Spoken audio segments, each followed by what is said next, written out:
Cincinnati is not the only franchise that has opening day traditions. It wasn't opening day until Mario Soto had pumped one into the strike zone on a 38-degree afternoon. There are a lot of young guys to be excited about in Major League Baseball. That's how you knew that the baseball season had begun. And now, a man who still considers himself the Kelly Leak of wiffle ball, Ricky Cobb. Oh, yeah, and welcome, you sweet bastards. I'm Ricky Cobb, and this is the Ricky Cobb Show. Baseball not quite entirely fully underway as we tape right now, but a good many teams have already played their first game, and by the time that Friday is over, every team should be represented in the standings with at least a crooked number somewhere next to their names. And, you know, it's gotten me thinking a lot about my nostalgia for growing up and what it was like looking forward to the baseball season when I was a kid. And some of you of a certain age are going to remember the traditional way that we got the lid lifted. The tradition occurred in Cincinnati, Ohio, the first professional baseball team, the oldest franchise in Major League Baseball, the Cincinnati Reds. In Cincinnati, they got the first game. And the Cincinnati Reds are certainly well aware of that storied part of their franchise's tradition. The Reds tweeting out on X, and I still call them tweets, that there's nothing like opening day in Cincinnati. And I would concur. As a kid who grew up in Kentucky, the Reds were my local team. First game I ever went to, Riverfront Stadium in 1980. I used to get to go to one Reds game a year. It was the only ballpark, Major League ballpark, that I ever sat foot in until I was in my 20s. So I do have a lot of affection for this franchise, and you can see there some of the best fans in baseball in Cincinnati. And, you know, the tradition when I was a kid was, you know, first game in Cincinnati, the Reds. Who was the Reds' number one starter when I was a kid? Well, he was throwing to that man right there, the great Johnny Bench, number 5, who was on hand in Cincinnati yesterday for opening day. And Johnny Bench caught every good pitcher that the Cincinnati Reds had for about a solid 15-year period. But when I came of age as a fan, this was the man right here. Mario Soto. He had a hell of a changeup. I know some of you remember. There was a run there in the early 80s where Mario Soto is probably one of the, I think fair to say, one of the 5 best starting pitchers in the National League. Fellow old heads, would you agree with me on that? Tweeted this out saying simply, it wasn't opening day until Mario Soto had pumped one into the strike zone on a 38-degree afternoon in Cincinnati. Because that's how I remember it.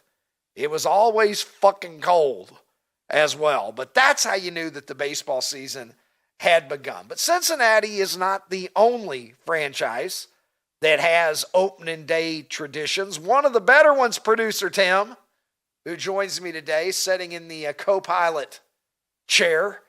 I would argue, Tim, one of the other better ones occurs in St. Louis. And we've got some footage here of how they got things started. Yeah. Oh, yeah. There it is. Have a bud and a smile. That was Coca-Cola. Have a fucking refreshing Budweiser, motherfucker, because here come the Clydesdales. The greatest horses ever. Look at those motherfuckers. What year did they win the Masters, Tim? Sorry, I thought there was audio on this. Was that Trevor Immelman and Mike Weir there? Oh, good. The lefty Mike Weir. Yeah, coming in from Augusta there. They also won the green pants. Look at that, man. I think you had to win the Greater Greensboro Open to get the green slacks. Tim. Nothing more American than that. Right there. Oh, phenomenal. Look at that. Give me horses with big feet, and I'm a happy guy. The Dodgers also, Tim, had a little something special to get things going to commemorate their back-to-back world championships, in fact. Well, how do you do that? How do you appropriately mark the fact that you just won your second World Series in a row? Well, maybe you get Will Ferrell to drive Ice Cube's car from the "It Was a Good Day" video. Laid back. Freddie Freeman. That was Snoop Dogg. I know it was. Freeman and Miguel Rojas.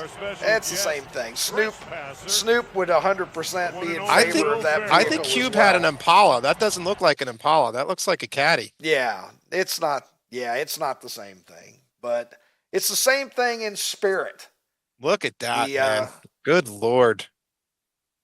Phenomenal. Dodgers have been dominant for so long, they can remember when Will Ferrell was still funny. Tim, is it too early for me to make that remark? I think he may be slipping a little bit, Will Ferrell, but, anyway, that's a conversation for another day. Miguel Rojas, of course, the guy who hit the game-tying home run to, send that fucker to extra innings. I love how the Dodgers celebrated. Right, yes. And I love how the Dodgers celebrated yesterday. Jeff Hoffman. Yeah. Oh, Jeff Hoffman. Good Lord. Yeah. Hall of Famer, right? Hall of Famer Jeff Hoffman. No, that's Trevor Hoffman. Oh, that guy. Jeff Ricky, Hoffman I just want to get you my facts here, though. Yeah, I'm sorry. I'm butchering it. I'm the spirit of, in the spirit of Ron, I'm showing my baseball weekends. Right, Trevor Hoffman. Well, yeah, this is very authentic. But listen, the Dodgers though. T-shirts. The Dodgers arrived yesterday. Dave Roberts gave each guy a bottle of Traveler whiskey, and Shohei gave everyone a $4,000 watch and said, "Hey, let's three-peat." A Seiko. Yeah. That's the thing that got me, Tim, when I was a kid. Like every Seiko watch cost $6. I was going to say $650. Since when is Seiko making $4,000? Yeah. Yeah. Every fucking nerd had a Seiko watch. I think it came with the Velcro wallet. We all had the Velcro wallet and the $6 Seiko watch. But a $4,000 watch from Ohtani, complete with a note that said simply, "Let's repeat." Three-peat. Yeah, three-peat. Rather. He said, "Let's three-peat." Yeah. They're beyond repeating. I love the bravado, man. I love the bravado. Back to the Reds. It needs to be said every year. Nobody, period, does, period, opening period, day, period, like Cincinnati. Like, I love how teams are really, trying to one-up each other with this, knowing that Cincy really sort of started it all. Look, if you need any pulse check on what's going on in baseball, just look at all that took place. And that's to your point, the Braves, I believe, opening today, who's doing what, when, and where. We've got a bunch of teams who will have their home opener next week. But man, baseball is just so good this time of year it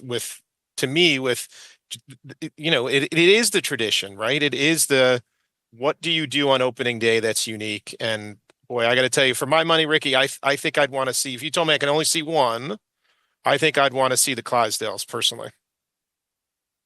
Yeah, well, that's pretty fucking cool. I will say, I've never been to that ballpark. I've been to Old Bush.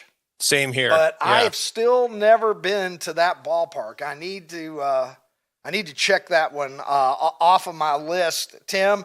And speaking of which, I'm running out of time to check things off of my list because I was reminded exactly how fucking old I am when I realized that Justin Crawford, who went 2 for 4 in his major league debut yesterday for the Philadelphia Phillies, I didn't realize that he was the son of former Tampa Bay Rays outfielder Carl Crawford.